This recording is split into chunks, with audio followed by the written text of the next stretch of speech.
Okay, so your GMO greetings. Yerase, we thank you for tuning in once again. I'm Odwirafo, Kwesi, Ranehmta, Akan Odwirafo of Akwamu Maruka, Etifimudi Akwamu Nation in North America within Ojiraman, the purified nation, Afurakani, Afuraitkaitnit people, African Black people in the Western Hemisphere. So I'm doing this short live to go into some detail about the nature of our degree program, our Bachelor of Arts in Philosophy degree program within our institution, AKONGUASUA. But we want to get into this notion of what is the nature of this field of edupreneurship, which is an education entrepreneur, because that is the direction that we are going. We have a philosophy, a Bachelor of Arts in Philosophy in the Akan language. That title is NIMDEESEM. We'll get into that. But, on your diploma, on your certificate, it will say Bachelor of Arts in Philosophy, but also the Akan title, NIMDEESEM. But our focus is not simply, once people have that credential, they typically can go into a school, college, university, and so forth and teach. Our focus is educational entrepreneurship, or what is now called edupreneurship, where you utilize your credential to engage in entrepreneurial activity to generate income for yourself so you can be self-employed. Sometimes people start off self-employed on a part-time basis and then they make it a full-time endeavor. Some people simply move directly into this full-time edupreneurship or education entrepreneur, mode. So this is what our focus is. We have, a degree program, 42 weeks, but it can also be a minimum of 21 weeks, but a maximum of 42 weeks. But within the first 4 weeks, you get the first 2 weeks, you get your first certification, the Susu Meditation Instructor certification, and you can start, engaging in entrepreneurial activity right away within the first 2 weeks. So let's get into it.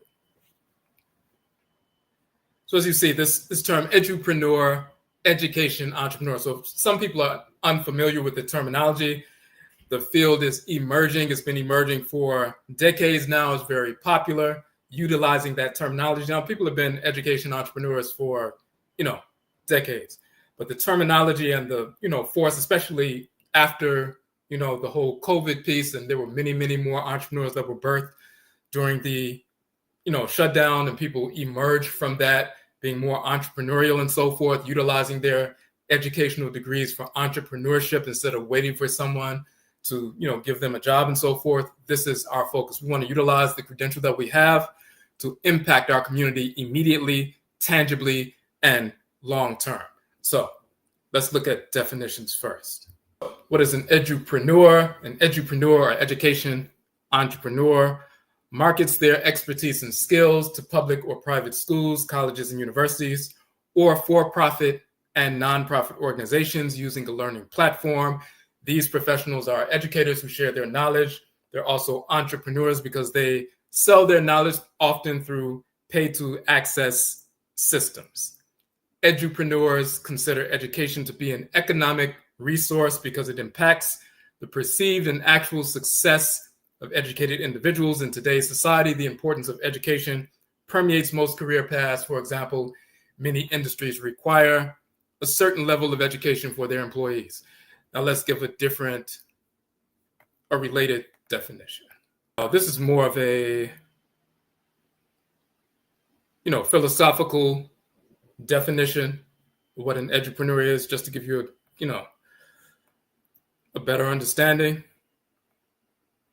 An edupreneur is someone who creates a positive value shift with a specific economic resource of learning.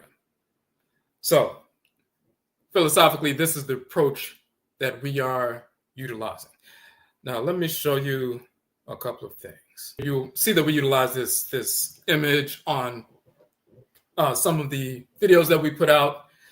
And there are 3 images here.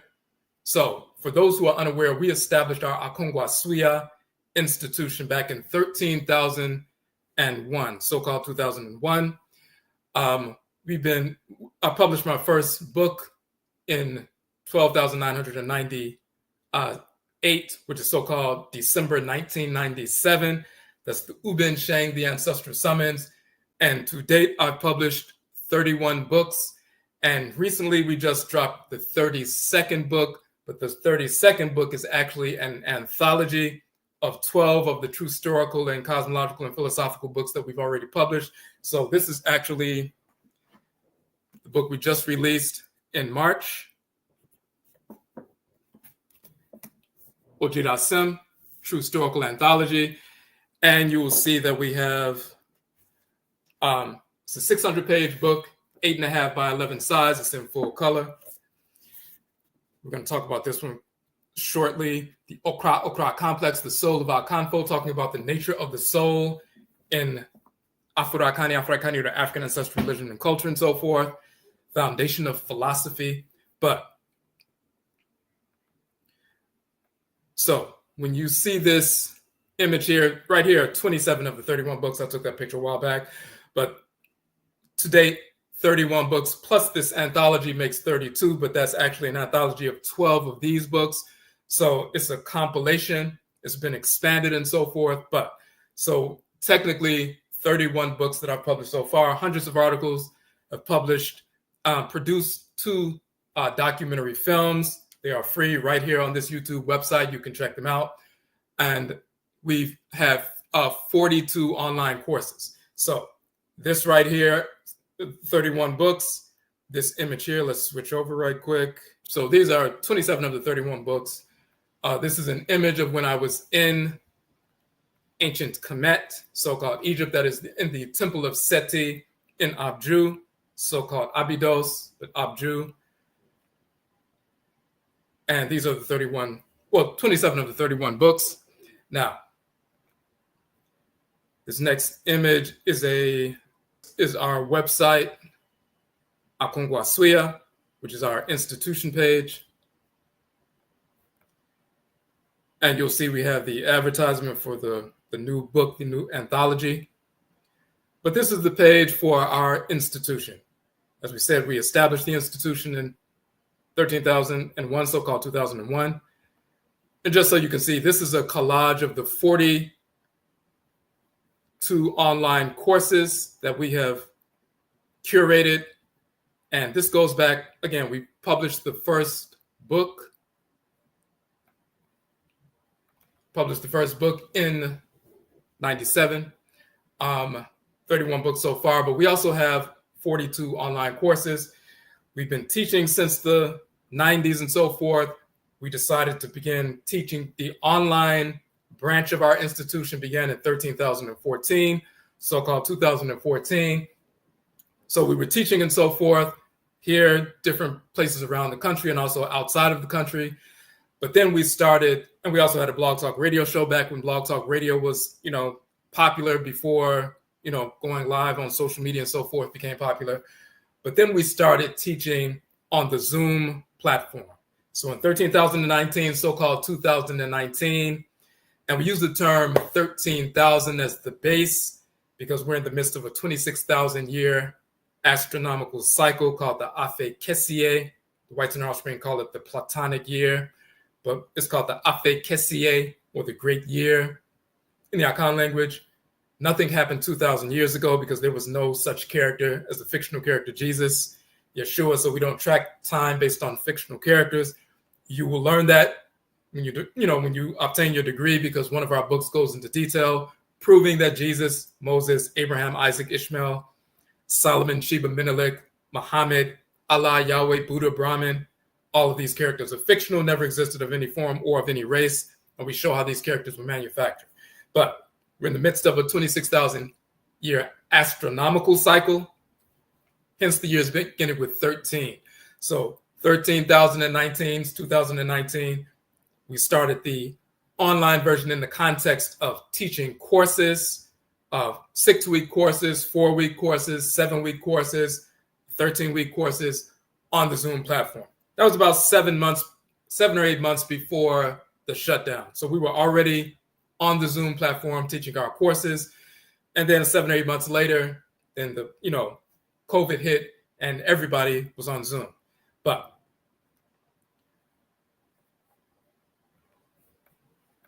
This is simply a collage of the various flyers of these 42 courses. When you scroll down on this page, you will see the original flyers for each course.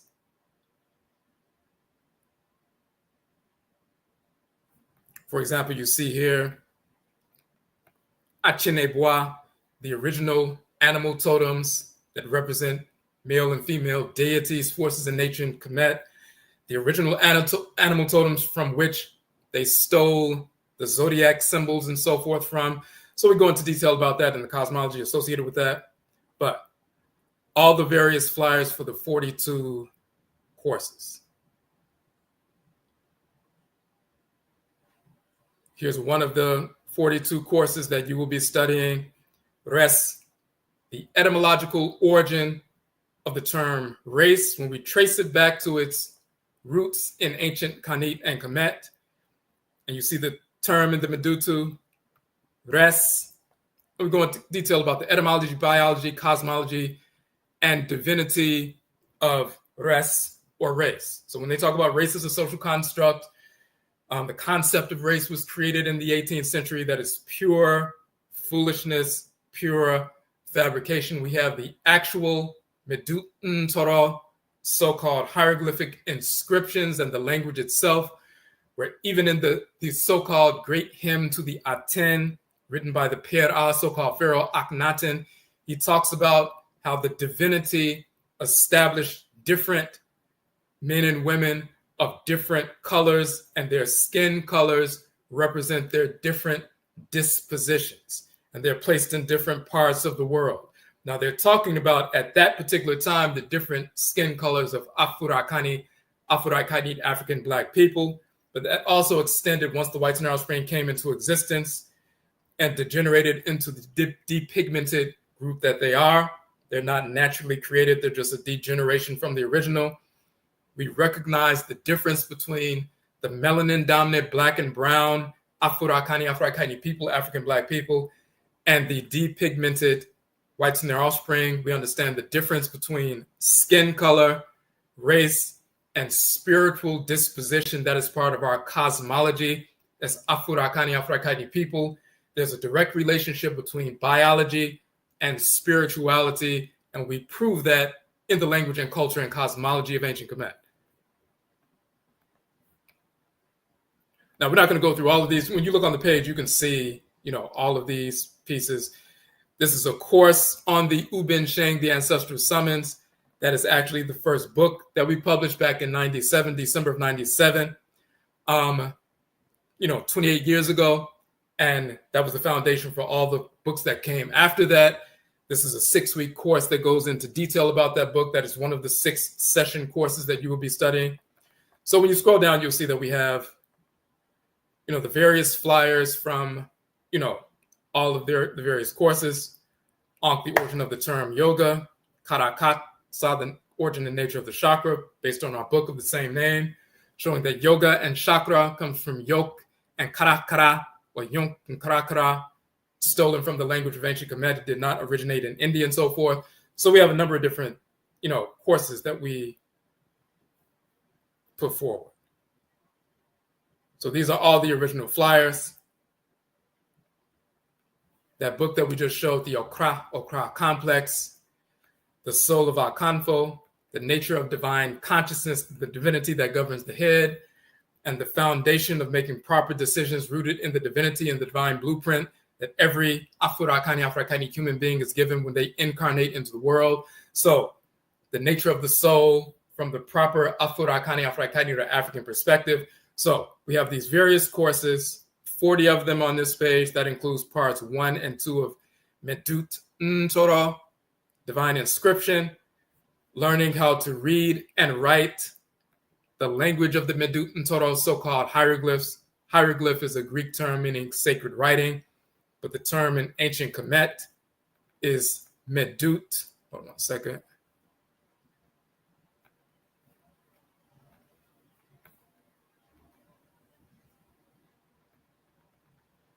The term in ancient Kemet is Medut Torah. Medut means sacred words, and Medu is plural for words. Medut is symbol, and Nsoro means divinity. So Medut Nsoro, some people say Medu Netra and so forth, but it's Medut Nsoro, the proper vocalization, is the divine or sacred words or inscriptions. That's the original title for, misnomer with hieroglyphics and so forth. So we have a 2-part course on reading and writing the language of ancient Kemet. And of course, to prove the proper vocalizations and the terminology and cosmology and multi-tiered and multifaceted cosmology associated with the language, we make comparisons between the language of ancient Kemet and the Akan language of Ghana and Ivory Coast, as well as the Yoruba and certain other languages. The same Akan dictionary, you can put an Akan dictionary next to a hieroglyphic dictionary, published thousands of years separate, and Akan people living in the forest belt in Ghana and Ivory Coast, you look in their dictionary and look at the words and so forth, and they have the same words with the same meanings and the same deities with the same functions in nature as you find in the Medut Nsoro, the hieroglyphs, thousands of years prior, because we're the same people who simply migrated from the east to the west a couple of thousand years ago and reestablished the ancient Khanate or Nubian empires and so forth. And then we migrated further south towards the forest belt where Ghana and Ivory Coast and Togo and Benin and Nigeria and Cameroon and Gabon and so forth are, and Liberia and Sierra Leone and these various areas. And then some of us, a few hundred years after that, were taken from those areas and forced into North, Central, and South America and the Caribbean. So we have a direct relationship.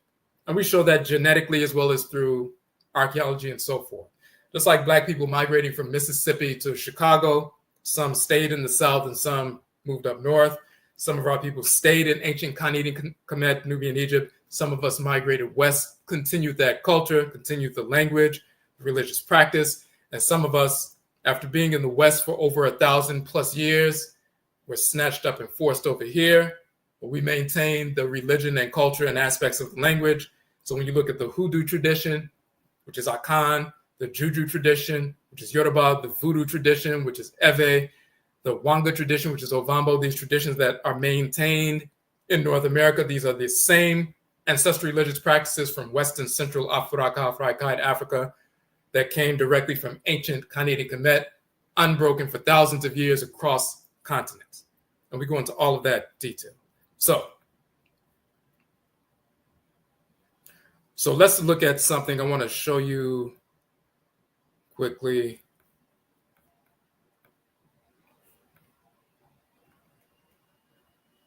So that's just a few of the 42 courses, but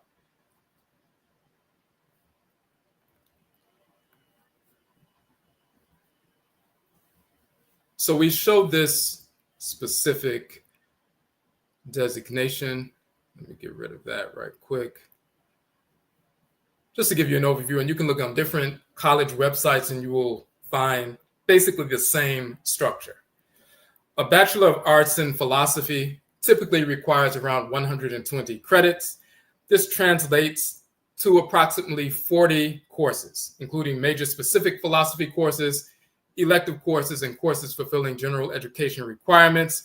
The exact number of philosophy courses required varies by institution, but generally includes a core curriculum of philosophy courses and elective courses outside of the major. Now, so the reason we showed that is to show that our 42 courses go beyond what, of course, you're going to learn with regard to Europeans and their system. And in fact, let me... So what you have here, again, is the collage of these 40 courses. Now we have 42 in total. This is a collage of the various ones. In our set of 42 courses, like as I said, with a bachelor's degree, you have a certain core curriculum, and that includes things like, composition and things like that. We don't have to deal with that aspect of it. We can get directly into the, courses for the major. So we actually have more, like they'll have a certain number of courses that are core curriculum, and then they'll have courses for the major. Our 42 courses go directly to the major. So you actually have more information on philosophy. Now, when you study in European, institutions, They're going to teach you about Greco-Roman philosophy and some aspects of, Asian Chinese philosophy. They may have a sprinkling of talking about something like about Zulu culture or some misinformation foundationally about an African philosophical principle or something. But it's primarily Eurocentric and European philosophy, information that people are not using now. People are not, utilizing the thoughts and formulations of fictional characters like Plato and Socrates and so forth. But you're going to go through and spend a great deal of time dealing with that. In our culture, in our class, in our philosophical degree program, we get straight to the point. We get to the origins of where that misinformation come from, because the Greeks went to Kemet to study. So did the Romans and so forth. So did the Persians. So did the Assyrians and so forth. And we carried that culture into Asia, into Southern Europe, and of course into the Western Hemisphere. But we get into actual real philosophy. When we talk about philosophy, right, it's such religion and culture and language and so forth, everything in the world revolves around that, because it's based on realities, based on the nature of reality as it is and how we align with the divine forces in creation and the order in creation. We have different languages and different ways to explain that across the continent and how we were brought into North America, but it's fundamentally the same thing, aligning with the reality of creation in harmony with divine order and defining that in an authentic way. And we govern our lives by that. It's not some old philosophy like Greek fake gods and so forth, and that's just mythology. When we talk about the forces in nature in our culture, that's still reality. The forces in nature that animate the sun, moon, oceans, rivers, the energy that animates the sun, animates the rivers, the oceans, the earth mother, the atmosphere, and so forth. We align with these expansive and contractive forces in creation in a harmonious fashion, just like animals do, just like plant life, mineral life, and so forth. We have the understanding of how to do that in a harmonious way. So our philosophy is living and so forth. Now, with them, it's philosophical, it's something to debate intellectually and so forth. They go into universities and they get paid to just talk about these different things. And sometimes they utilize that as the foundation for, going to law school and different things and how they process information. For us, again, we're dealing with edupreneurship. So once we utilize you study the philosophy, incorporate that, understand it, then we go out into the community immediately and begin to positively impact the community right away. Now, how do we do that? Let me show you an immediate example of that.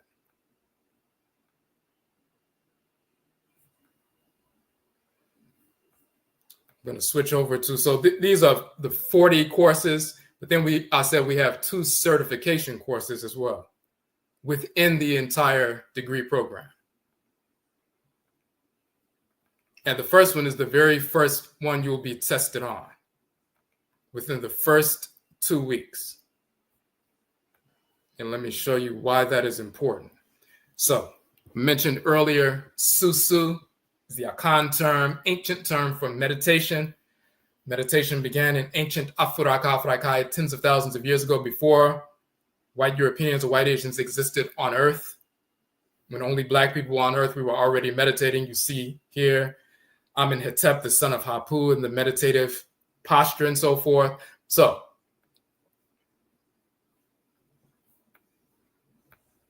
this is a standalone certification course. It's a 4-week online course, but we've incorporated it in the degree program as well. So that's a 4-week course. You take it for 4 weeks, once a week for 4 weeks and so forth, and then you receive a certification. And that certification allows you to go out and conduct meditation sessions at places of employment, when employers bring people out for seminars to conduct meditation sessions with their employees to increase work productivity, in schools when they utilize meditation at the beginning of the day to assist students with behavioral issues, and as well as enhancing learning outcomes and so forth, in shelters, women's shelters, family shelters, social services organizations, a number of different applications for that. But you can utilize this credential, you're certified, and you can go out and immediately begin to conduct meditation sessions. They typically pay between $100, $200, $300 for you to come out and conduct a 30-minute session where you introduce yourself for a couple of minutes, share what's going to take place, have like a 15-minute session, meditation session, and then a question and answer for 5 or 10 minutes afterwards. That's a 30-minute session. You get paid $100, $200, $300 for that. And within the first 2 weeks of enrolling in our program for the bachelor's degree, you get your certification for SUSU. And now that you're certified, you can immediately begin to go out, utilize that credential to generate income for yourself. You're impacting the community in a positive capacity, but you're also generating income for yourself. If you look at the flyer, just for example, we say Susu is the ancient Akan term for meditation. Susu originated in our ancestral culture of Afuraitkaitnit, Africa, tens of thousands of years ago. This ancient practice has been utilized to regulate physical, emotional, and mental balance for millennia in varied expressions wherever our people have migrated in the world. The scientific benefits of meditation for youth and adults have been well documented, enhancing learning outcomes, regulating behavior, overcoming anxiety and depression, rebalancing hormones, lowering blood pressure, reducing stress, regulating weight loss, overcoming addictions, developing discipline, maintaining focus to overcome obstacles to short and long-term goals. Our meditation instructor certification is for individuals, independent contractors, educators, homeschoolers, human services professionals, behavioral health professionals, and others. As a certified instructor, you are qualified to contract with independent schools, charter schools, cultural organizations, corporate entities, women's and family shelters, community centers, colleges, and more to conduct basic meditation sessions on a daily, weekly, or periodic basis, and so forth. So the key with regard to that is when you enroll in our bachelor's degree program, within the first 2 weeks, we're going to talk about the testing process, but you test out, you receive your certificate for the SUSU meditation instructor certification, and you can immediately begin to utilize that to begin to book these sessions. You can go to a school and say, hey, we conduct meditation sessions, like a 15-minute session for your youth. You can show, and we talk about that in the course, to show them how this can enhance learning outcomes, regulate behavior. If you go to a shelter or some social services organization where there's a women's group and so forth, and they're helping them with getting jobs or placing them in, affordable housing, they have anxiety issues and things like that, they'll have someone come to the women's circle once a week, and you can share with them holistic health information, conduct a short meditation session, utilize that to lower, their anxiety, depression, regulate hormones, balance their thinking and so forth, so they can manage their lives and the lives of their children and so forth. We have direct, immediate, tangible benefits from basic, simple meditation sessions, not heavy into philosophy, but just basic breathing meditation sessions rooted in an African-centered or Afuraitkaitnit cultural context that benefits people immediately and tangibly. They see the benefit of that. It's been well documented. So various organizations, corporate entities, human services organizations, schools, cultural organizations are now utilizing people to come out and do that. And they typically need someone with a credential.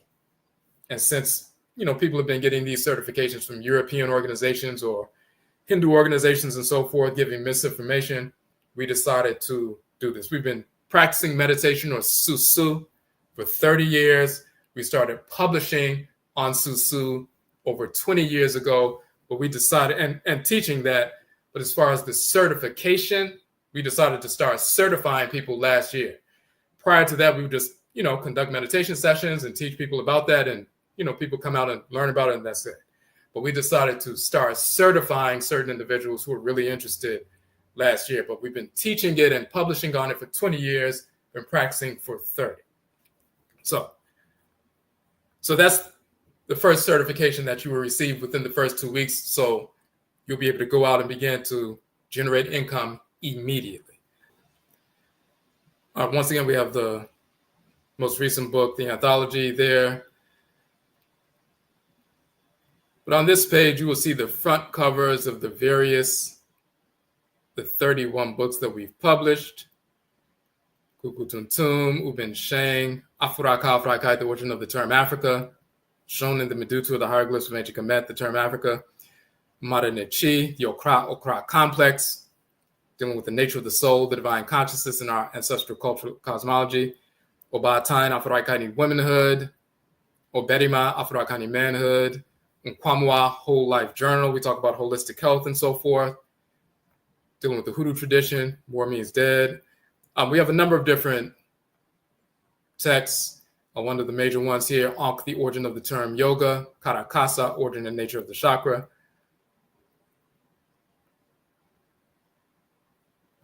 Rekit and Asperet, the etymology and cosmology of the religion and spirit. So we show where those terms actually come from in the Medutu and ancient Kemet.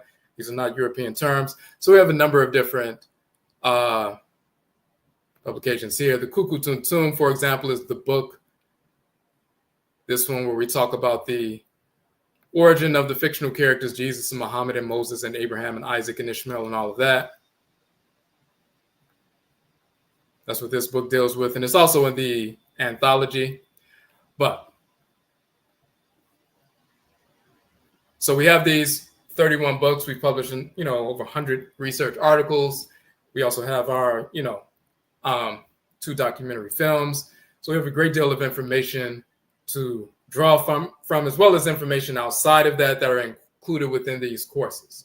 Now let's go to the course page so you have an idea of when you enroll in the course, what takes place. 42 courses, 42 weeks to complete, and some people can complete it in less than 42 weeks. It's a maximum 42 weeks to get the bachelor's degree, but you can do it a minimum of 21 weeks, and we'll show how that works. And now we also did a video where we went into some detail about this for like an hour and 40 minutes as far as the programmatic thrust itself.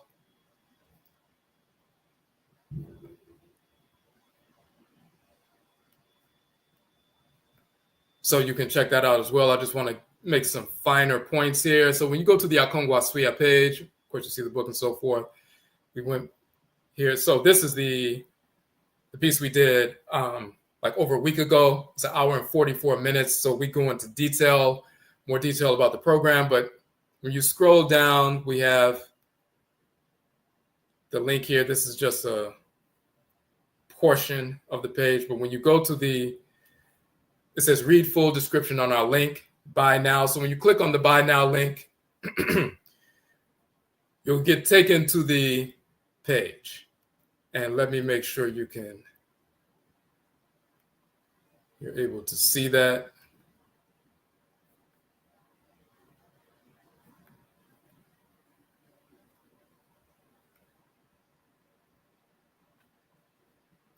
Okay, so when you click on that buy now link, this is the page that will come up. So it says NIMDEESEM. That is the Akan term for Bachelor of Arts in philosophy.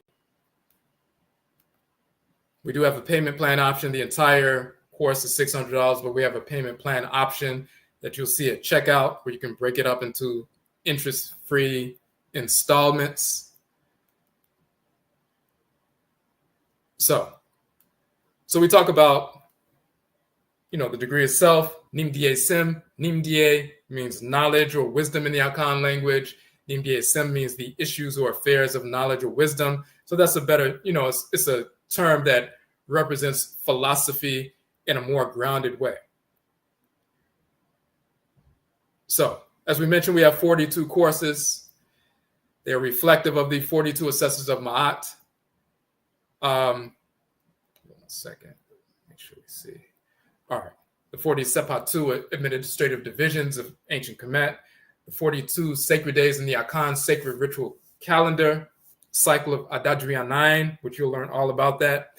But also, it turns out that, of course, on average, there are 40 courses that make up a Bachelor of Arts degree program in any major university or college. But again, some of those for them are core curriculum things like English and composition and basic courses that we don't have to deal with. So all 42 of ours go directly to the subject matter, the meat of the subject matter. Now,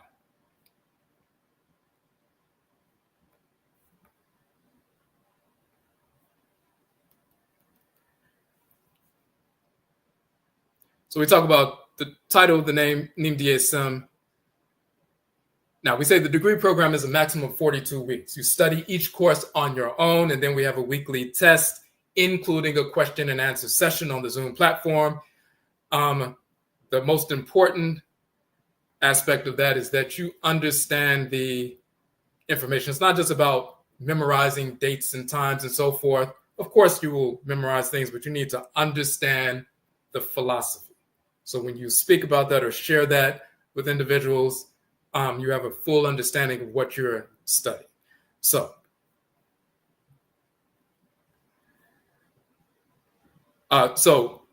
42 weeks, each week. So say, for example, the first course, some of these 42 courses you saw were originally 4-week courses where we met once a week, for example, on a Monday online for 2 hours and went through the information and went through the book and so forth. And it took 4 weeks to get through the book. Some of those courses were 6-week courses. Met once a week for a couple of hours, went through the entire book. The ones that were associated with the book, some had other information and so forth.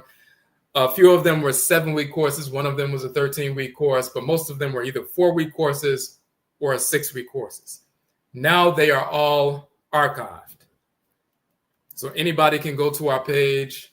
They can see the archived courses. You saw the flyers for each one.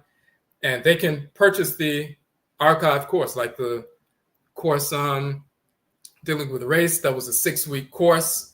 Originally, the 6 sessions are archived, so people can purchase that course for $15, and they can go through the course. All 31 books, the ebook versions of all 31 of our books, are free downloads for our website. We've always made the ebook versions free. So that's just, we've had that. The softcover versions we would sell, but the ebook versions have been free for over 11 years. So people access and download the free versions of our books for thousands of downloads per month, because we didn't want to, say that you can't get this information unless you have $15, especially if we have a, electronic version, an ebook version. So if people didn't have any money, we couldn't say, well, you can't learn that Jesus never existed and Muhammad never existed and how they manufactured these characters, like Muhammad from the river divinity Muhammad, the waters Mu, of Hatmet, the Northern Nile, the spirit that animates the Northern Nile, Muhammad, that they corrupted into Muhammad, and we show that deity Muhammad, and so forth. We can't tell people, well, you can't learn about that unless you have some money. If people don't have money, then they can't learn. That's crazy. So all 31 of our books are free downloads from our website. But then the softcover versions, we always sold. Right now, those softcover versions we are, combining into anthologies. And again, the first one, for those who didn't see, we released in March. It is 12 of those softcover books, all in one. On the back, you'll see which 12 they are. These are 12 of our books, all in a 600-page volume in color and so forth. So you'll see the, we did it in color because we needed for people to see these deities. For example, let me just give you a quick.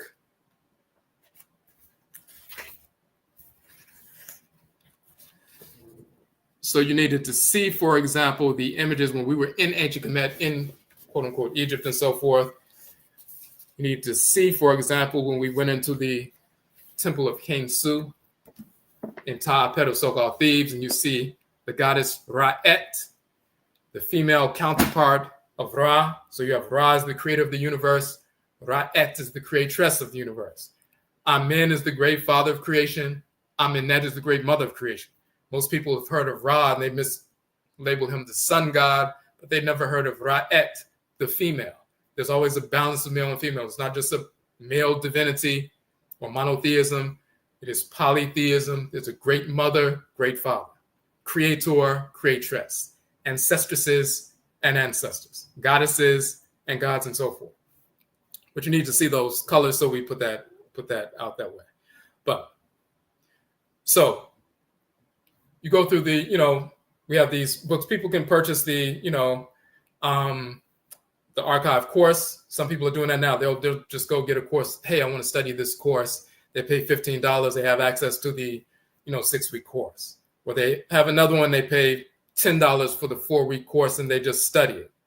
But some people wanted to study the entire corpus, get tested on that. Once they're proven and tested on that, then they can obtain that degree and utilize that degree based on what they've studied as a Bachelor of Arts in philosophy. And then they can go out and generate income based on that credential. They can show that they have this credential. They can produce that credential, and people, you go to a corporation when they have, certain events, they see that you have that credential and they will cut the check, and, that satisfies their funding sources. And then they can pay you to do a presentation. You go to schools, colleges, universities, human services organizations, cultural organizations, nonprofit organizations, for-profit organizations, and book these kinds of events. And once people see that hear that you've done great presentations that have helped people, then the word begins to travel. You can create your own website, social media pages, and you become an edupreneur, actually helping our people. So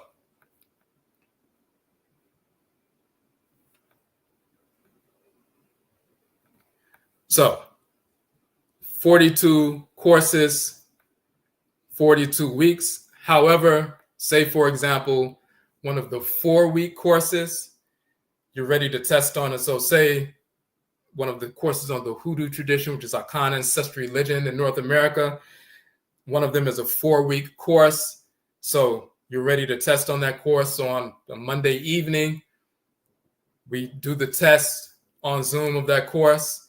Since it was only a 4-session course, you may, at the end of the week, so say Hoodoo Part 5, maybe you want to do Hoodoo Part 6 as well, and you do both Part 5 and Part 6, those 2 separate 4-week courses in the same week, instead of waiting until next week to test on Part 5. If you're ready to test on Part 5, then you can test on Part 5. So this is why we say it is a maximum of 42 weeks. So if you want to test, study the 6-week course, when you're ready on Monday, we go through that course. Okay, you passed that test. Now you go to the next course the next week, the next course the next week. After 42 weeks, you've taken a test for each one of the 42 courses. You pass that, and now you've completed the process and you obtain your degree. But some people may want to take 2 courses per week. Test on 2 courses per week. They're ready. They've memorized the information. They have a grounded knowledge of it. So instead of testing on Monday, and that's every Monday or every Tuesday or something, they want to test on Monday and Thursday. Well, they will complete the degree within 21 weeks. So it's the minimum, as we say here, a minimum of 21 weeks. Hold on one second.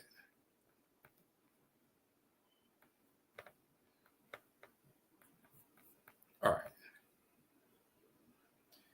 We won't test more than 2 courses a week. So if you say I'm ready to test for 6 courses, we're not going to do that, because you need to have a full understanding of the information. You don't want to rush through it. And then there are time constraints with regard to us, because we have to test a number of people. So we have a limited number of spaces. As a matter of fact, we couldn't have 100 people within this session that begins this month in May. We couldn't have 100 people because I couldn't, do 100 hours of testing every week. I wouldn't be able to get anything done. So a small number of people that we can actually enroll, this first segment to get the first set of degree people and so forth.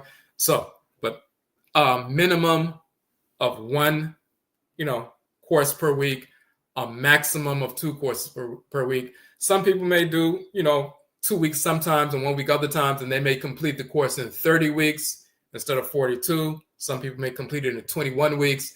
Some people, 42 and so forth. So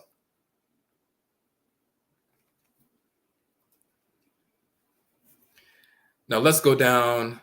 We mentioned about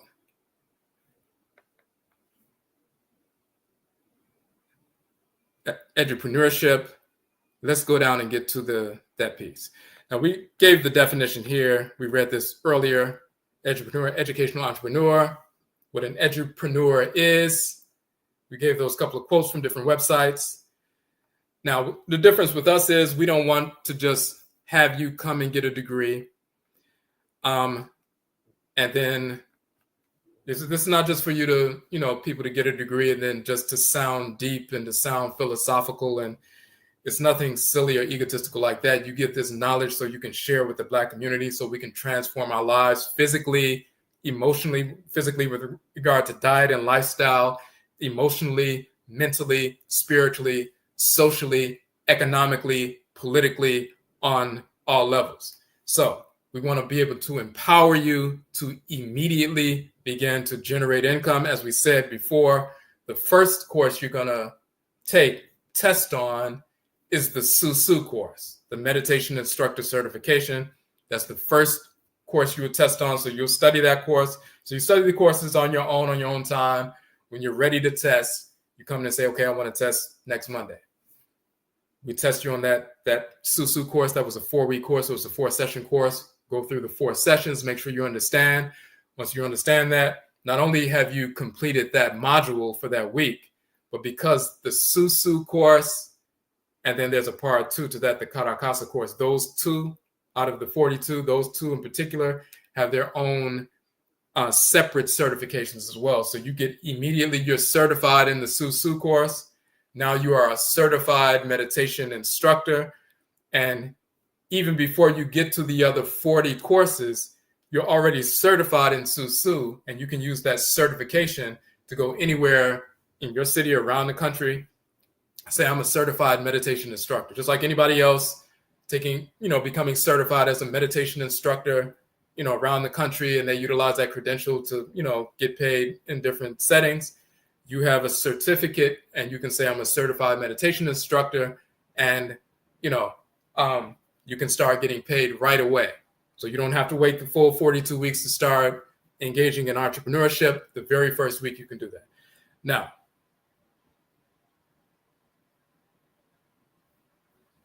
Now we have a list of edupreneurship or education entrepreneurship opportunities available when you have a Bachelor of Arts in Philosophy from our program. We want to give this list to let people know there are many options. And as you go through the course, we show you how to do this. But there are many options to begin to generate income immediately.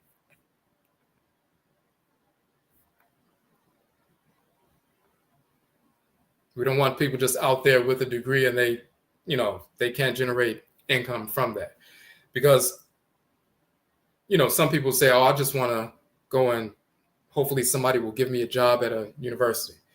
But we want to we have our own educational system, our own degree system, and then we also have a pathway towards generating income within our own educational system. Just like Europeans have that. They have their own universities, colleges. They accredit their own universities and colleges to say that they're legitimate. And then once they're accredited, then they can go to different, jobs, employers, and so forth. And they say, oh, you have a degree from here. That's an accredited university. Okay, well, then you can work at this place. But we have our own system. We have our own degree program. It's more extensive than what you would get in a 40-course Eurocentric philosophy program, degree program.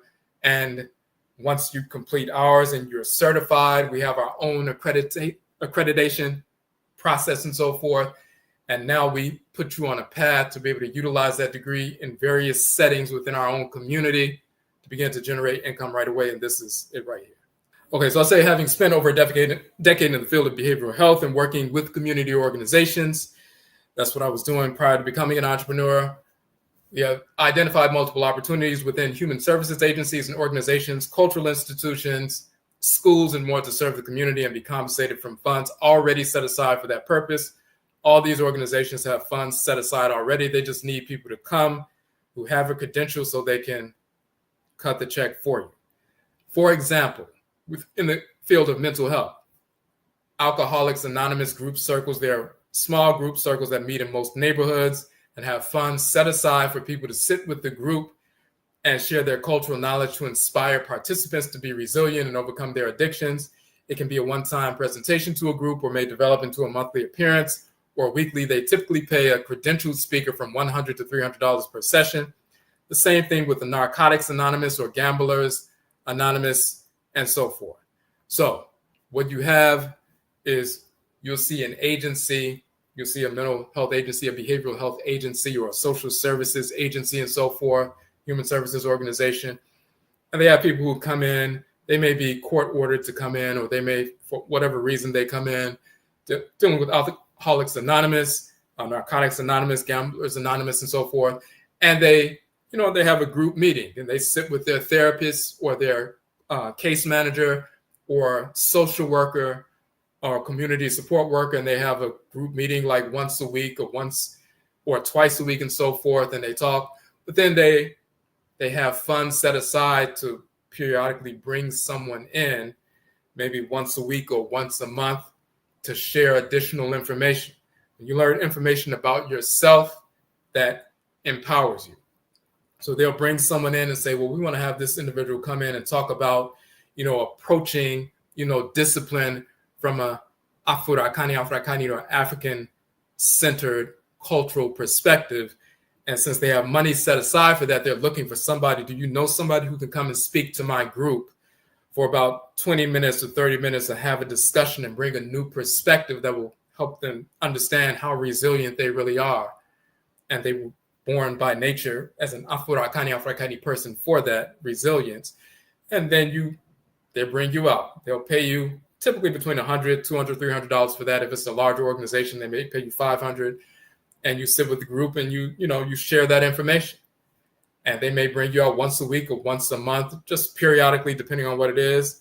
But if you have one group on one day and then another group on the other side of the city another day, you can generate $600, $700 a week just sitting with the group and speaking. So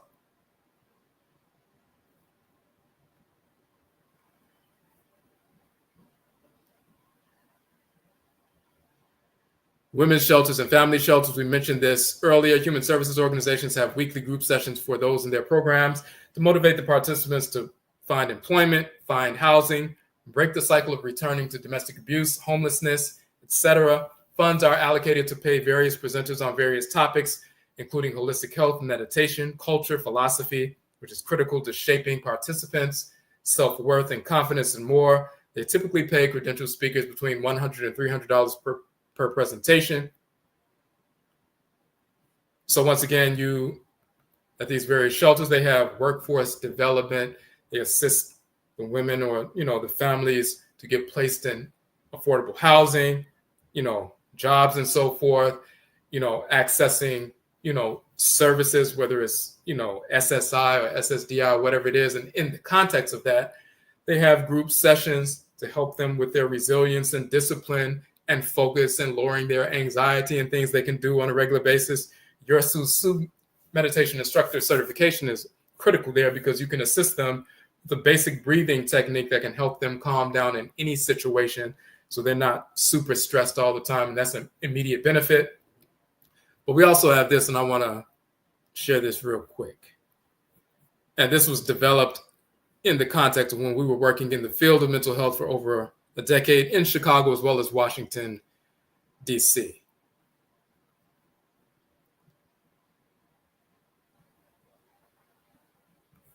Hold on a second. Let me take this down right quick and pull this up. So for those who are in the field of mental health and you're familiar with that, so we published a couple of documents, the Afura Whole Life Interventions, Therapeutic Intervention Model, but we also published the NIMDEESEM Principled Adaptability.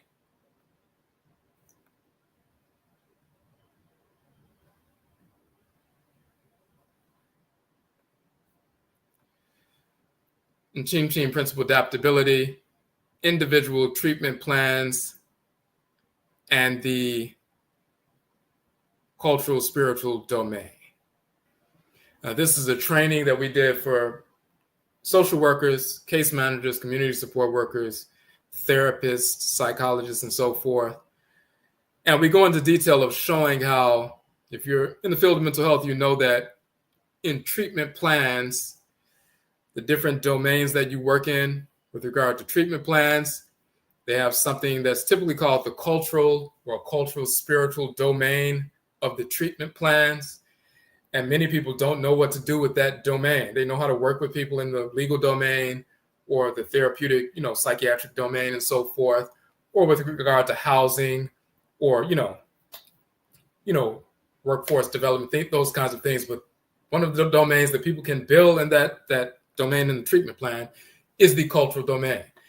And, the mental health field is recognized that when people are grounded in their culture, they become more resilient, more focused, more disciplined. They have self-love, self-respect, and that allows them to overcome, these various deficiencies mentally, emotionally, and otherwise. We developed an entire training on how to use the cultural spiritual domain in treatment plans with Afurakani, Afuraitkaitnit clients, youth as well as adults, and we've tested it for over a decade in Chicago as well as Washington, D.C. We got this training. We've trained, professionals, mental health professionals in this. So you'll have access to that. That's part of your training, that part of things that you will study. So you can go into any human services organization if they have groups and so forth, and you can share information that assists even the therapist. When you're working, speaking with their clients, the therapist will see, wow, this is helping me with this particular client's treatment plan. This is going to help them progress further. I need to bring this person back, even if they come just once a week or once every other week or once a month. This is going to help empower the client. So, but that's something that you will learn in detail. And we did a whole 2-hour, 20-minute presentation going through how to utilize the cultural spiritual domain and, treatment plans and so forth.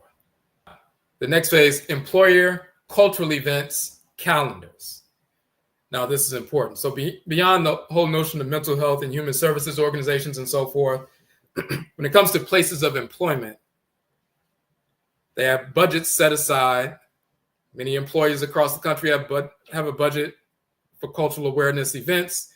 They seek out individuals with a credential to conduct 30-minute to 1-hour sessions or seminars or presentations for their employees that enhances, work productivity and so forth and morale within the corporation. They typically pay credentialed speakers from $100 to $500 for a presentation, depending upon the size of the company.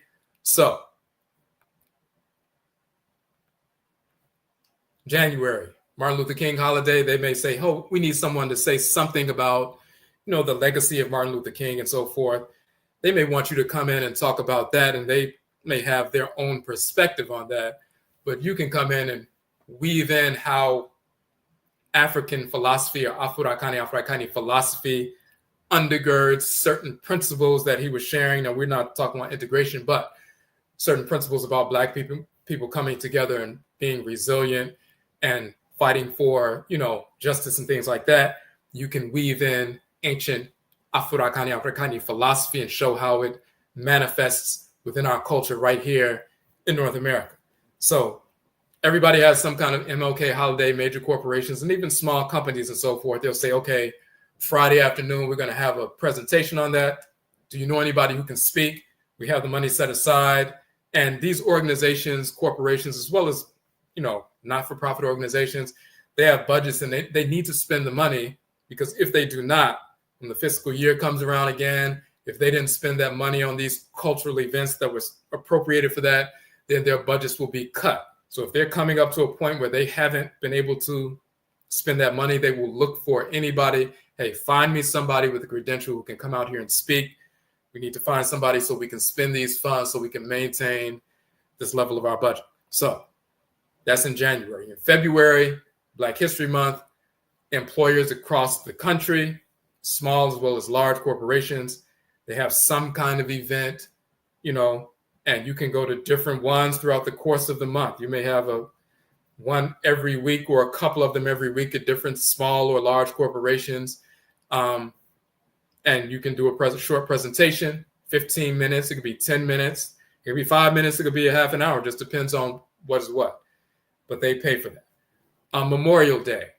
That was established by Black people after the Civil War, those who fought in the Civil War. It was an ancestral observance to honor the deceased who fought the War of Liberation, the Civil War for our people. It was called Decoration Day because they decorated the graves of their ancestresses and ancestors who fought in the war and died. Europeans took that day, moved it from May 1st to the last Monday in May, and changed it from Decoration Day to Memorial Day. But people have Memorial Day services. Once people find out, and many people are starting to find out, you see it all over social media, that Black people, quote unquote, African Americans, established Decoration Day as Memorial Day. And now people are having things at their jobs to talk about that. Hey, can you bring the person out and talk about how it was us who established Memorial Day? So the Friday before the Memorial Day weekend, when people want to leave work early and so forth, they'll have a little event and have someone come out, and they'll pay you $100, $150, $200 to come out and speak. Juneteenth has become popular because they made it a holiday, and everybody's having Juneteenth events, even when they don't know what they're talking about. These white corporations, they'll bring anybody out, and very often they bring out Black people who don't know anything, but they just want a Black person to talk about it. So they're misinforming people, across the board. So when someone has a degree in Afurakani philosophy, it can show how our ancestral cultural philosophy was preserved in quote unquote African American culture in North America. You can come out and speak about that. Black August, that's the entire month. Similar to Black History Month, which is a month-long event, Black August, dealing with people who fought for our liberation, revolutionary movements, Black liberation movements, and so forth, has become very popular over the past few decades. Black August and different organizations have events where they talk about, and you present on different, revolutionary leaders and so forth, and they have people come out and present. Of course, Kwanzaa is the same way. They want somebody to, hey, we're going to have a Kwanzaa event. They want someone to speak about some principles. You can go to the event, but you can weave in your, Afurakani philosophy. And when you bring that information to bear, it's always going to empower our people. So you get the picture. And so that's for places of employment. Then, of course, for those who are interested in working with youth, you have schools and after-school programs, weekend programs for youth, summer programs for youth, multiple opportunities if you like to work with youth. Some people like to work with youth, some people don't. If you do, there are many, many programs. We talk about that, and very often they pay $100 to $300 per presentation. These after-school programs, in-school presentations, a number of different things. And of course, once again, one of the first things you will learn when you get, your first certificate within the first week and so forth for meditation instructor certification, many schools have been implementing like 5 to 10 minutes of meditation right after the first bell, at 9 o'clock and so forth. After their announcements, they have the kids meditate for about 5 minutes, 5 to 10 minutes, and they recognize that it lowers their anxiety. It makes them more focused, more disciplined for the rest of the morning so they can get more things done, and they don't have as many behavioral issues. And then after lunch, when they come back in, they'll do another little 5-minute meditation. They'll do the same thing in an after-school program. So that's become very popular because of all the literature that's been out showing how it, affects people's hormones and, brainwave activity and so forth. So they bring people out to different schools, and you can do that. That's one of the easiest ways to get in. You may have a once a week after-school program that says, hey, can you come on Mondays to conduct a meditation session for our kids? And then you can show them a little chart with Medut or hieroglyphs, show images of Black people in ancient Kemet and so forth, and how we created math and science and, medicine and everything else. And they're always, shocked by that and empowered by that. All right. African-centered bookstores, businesses, organizations, conferences, cultural events, spiritual events, study groups, etc. Many groups and organizations around the country who are already teaching some aspect of culture and philosophy in their communities, including those who have their own cultural centers or businesses. various little small Black businesses or large ones. They regularly have individuals come out to do book signings, teach meditation, yoga, holistic health, true story, culture, philosophy, and more from an ancestral cultural perspective or a body of information they are not aware of. The information in our courses and books is groundbreaking and of interest to such groups across the country, whether in your own community or an hour or two away from your location. You may drive a couple hours to another city and do a presentation at a Black business. They pay people to come out and so forth, usually between $100 to $500, or if it's a larger organization, more than that. So, and just to give you an example of what we're talking about here. For example, Kuku Tuntun, the Ancestral Jurisdiction. We have the book, of course. We have a 6-week course that we did on the book, which you will be studying in the, piece. We mentioned this earlier. So this is the book we talk about the cosmology of creation, the origin of, creation and so forth, Afurakani people. Then we talk about true story. We talk about how Abraham, Isaac, Ishmael, Solomon, Sheba, Menelik, Moses, Aaron, David, all these characters are fictional. Jesus is fictional. Yeshua, Allah, Muhammad, Buddha, Brahman, fictional characters. Never existed of any form, any race. Now, when we talked about, for example, of course, this is where they get the fictional character Hensu, became Jesus or Yeshua, Yeshua, Jesus, and so forth. They stole that from the divinity Hensu, Neferteperu. But you're going to have information that other people, individuals, do not have.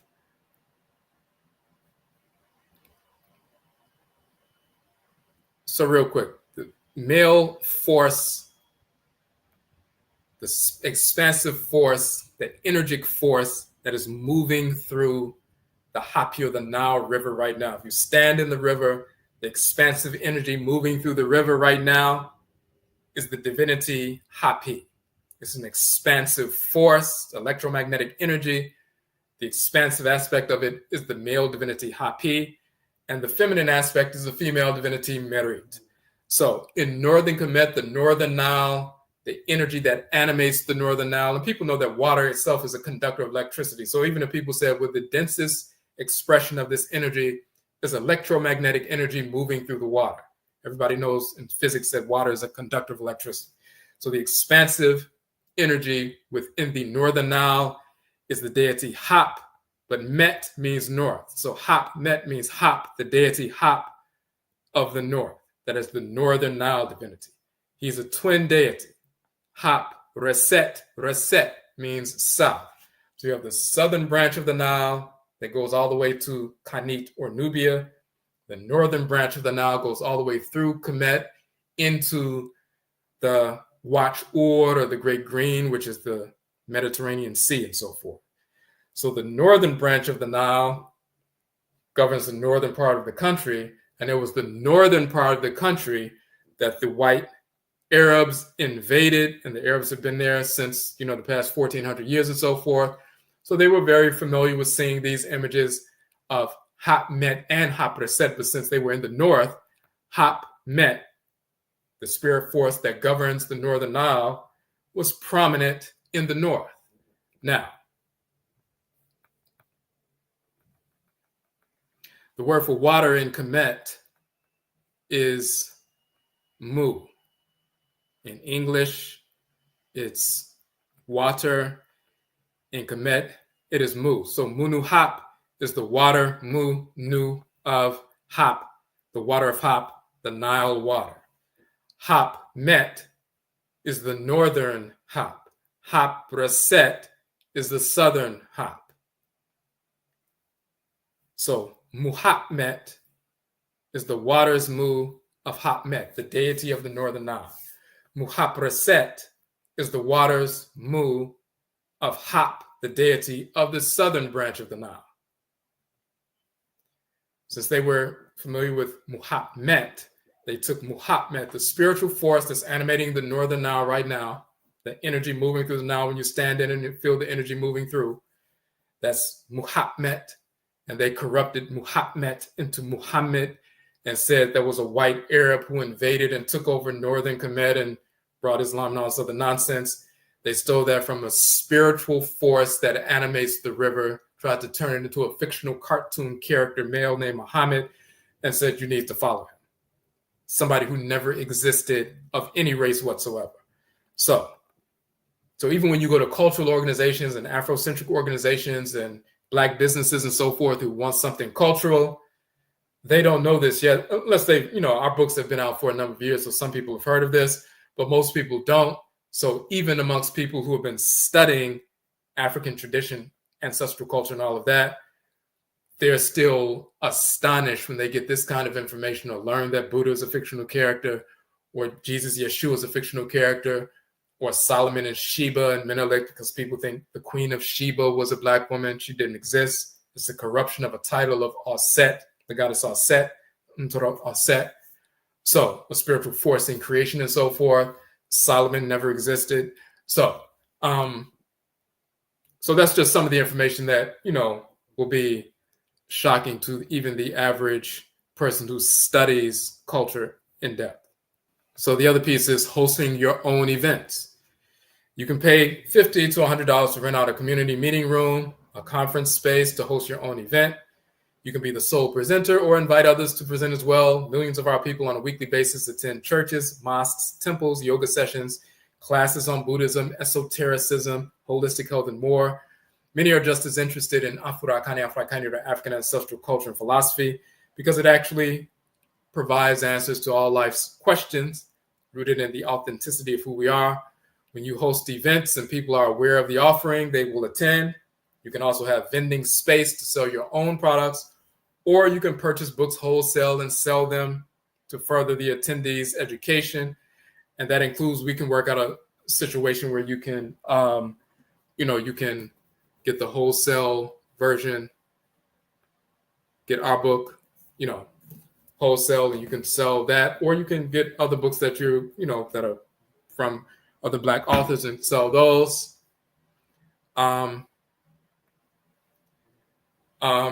It also allows you to generate income to cover the rental and profit from the event. You can also include food, like a vegan lunch, as a draw for your event. You have a local vegan food vendor or whatever, and you can do that. So let me switch over real quick.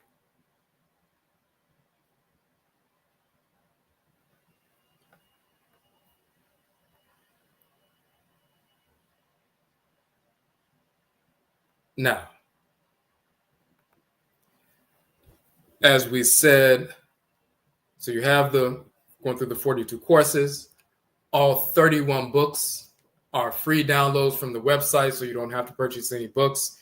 You'll see that the tuition is $600, but what you'll also see is there's a payment plan option, and this is the payment plan option right here. On the checkout section, you see that there's an option for Afterpay, 4 interest-free installments of $150.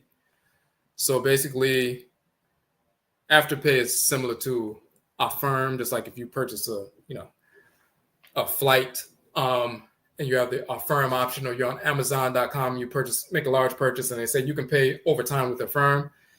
Afterpay is similar to that, a competitor to Affirm. So you can click Afterpay, and instead of paying the full amount up front, you would just pay $150, today, and then you pay the rest over time through Afterpay, and they spread it out over a number of payments that are interest-free. So you can do that, and many people opt for that. So their first payment is not the full lump sum, and you can move in that direction. But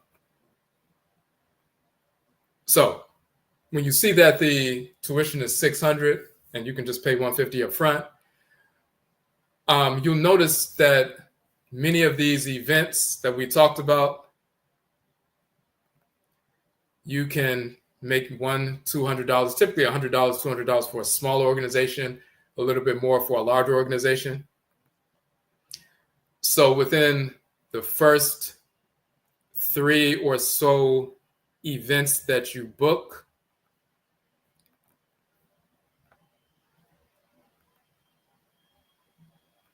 you will have covered your tuition. The first week, when you study the SUSU meditation instructor certification course, and you're ready to test on that, and we talked about that, then you will receive your certification. We also, in addition to the 31 books, we have hundreds of videos on YouTube where we go into even other aspects of, the principles in cosmology and so forth. So you have a lot of information that you can draw from. So this is our certificate for the SUSU meditation instructor certification. So your name, of course, would be here. The title is Ocherefo, which means instructor in the Akan language. So you'll be a SUSU Cherefo, which translates as meditation instructor, certified meditation instructor. So within the first week, out of those 42 weeks, your first test will be that 4-week course. Once you pass that test within your first week, you'll get this certification. And then now you are empowered with that certification to go to any of these places, organizations, and say, I'm a certified meditation instructor, and I can conduct meditation sessions with youth as well as adults. And once they see your certification, some people won't even ask for a certification, but many will. Once they see you have a certification, then they can cut that check, they can pay you for that.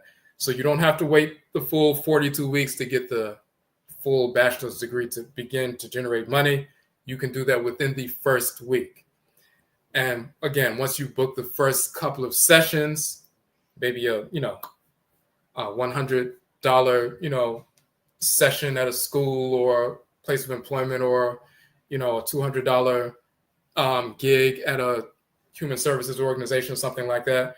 Once you do the first couple of ones for the first couple of weeks, you will have made your $600 back for the tuition, and from that point forward, you'll be generating income. And of course, once you obtain your full, bachelor's degree, you can go even further. But our eye has always been on empowering the people with information. You can take that information to empower our people, but you can immediately begin to generate income for yourself within the first week. The AKONGUASUA page on our website, and it's also in the description for the video.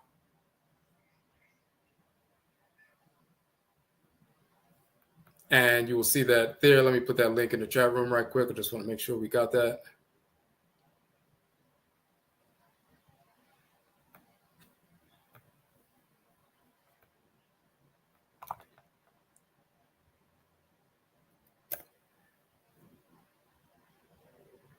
Okay.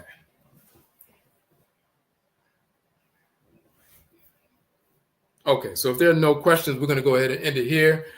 We look forward to everyone, joining with us. You can register now. We have a limited number of spaces. You can sign up now, start your process. We will send you the information on the class, the first couple of classes you need to start studying, and then you can set up your first test, Zoom session, and we can move forward from there, and you can get certified. So if you sign up now, you can start studying. The SUSU course will be first, of course. And then at some point next week, you'll be ready to test for the SUSU course.